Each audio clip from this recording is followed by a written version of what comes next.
this is Anna Runyon from ClassyCareerGirl.com, and welcome to Classy Career Girl Vlogs, where I help you become happy, successful, and balanced in your career. Today I'm going to go over the 6 networking barriers that I had when I first started networking, and hopefully it'll help you get over your networking barriers. My first networking barrier was I hated that awful introduction. It was always so awkward. I never knew how to introduce myself. I never knew what to say to the other person. The way I got around this was to start thinking about the other person instead of my fears and what I was going to say. So instead of thinking of what am I going to say, I started thinking of what questions am I going to ask? Who's going to be there? What do I want to learn from them? And when you switch your mindset from me to them, it helps the networking events go a lot easier. My next networking barrier was that I thought that I didn't know anyone. Where am I supposed to start networking?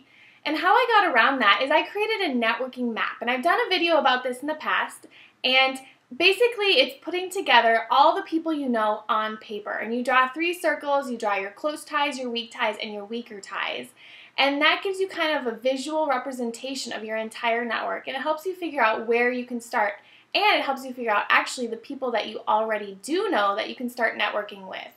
I also found it really easy to search my social media connections, to search Google, to find email addresses for people that I really wanted to talk to. So it really wasn't as hard as I thought. My next networking barrier was I didn't know what I wanted. And how can you go talk to someone and network with someone when you're just very unclear of the direction that you want to head?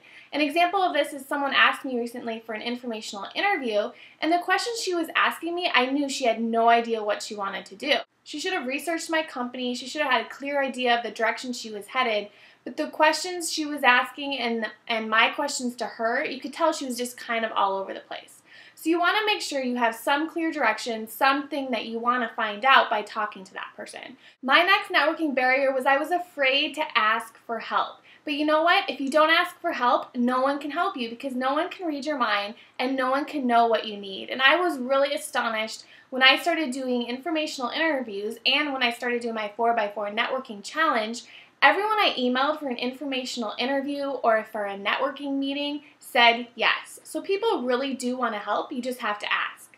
My next barrier was that I didn't have enough time. I was working a full-time job, I was going to school at night. Where the heck was I going to find time to network, right? It wasn't a priority on my schedule, so I didn't do it. And how I got over that is I started planning the previous month who I was going to network with the next month. So I started mapping out the networking events that I wanted to go to next month, and I started sending informational interview request emails to people before the month even started. Once I had made plans on my calendar to meet those people, it was really hard for me to cancel, so I wouldn't cancel. It was a commitment that I had made to someone else, and I would follow through and do it. And my next barrier to networking is that I'm an introvert. And if you know what an introvert is, it's someone who gets their energy from being alone, rather than an extrovert is someone who gets their energy by being around other people. So because I'm an introvert, I like to come home after work and read a book and be by myself to gain my energy. So it's really hard for me to work a full day at my full-time job and then to go to happy hour after work. But some people, they get energized by that and they like doing that and they enjoy being around more people even after a long day's work. So when you're an introvert, it's really hard to ask people questions and get to know someone and to let people know the real you. But what I found is when I would just go to those networking events, I was always so happy I did because I always made a really great connection with someone. So it's all a matter of just getting there, and then it will be so worth it once you do.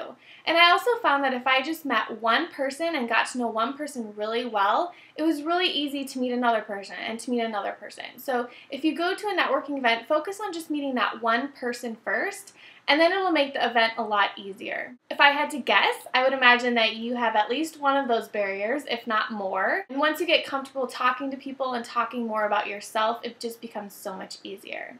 So this is Anna Runyon from ClassyCareerGirl.com, and I will see you next time. Bye!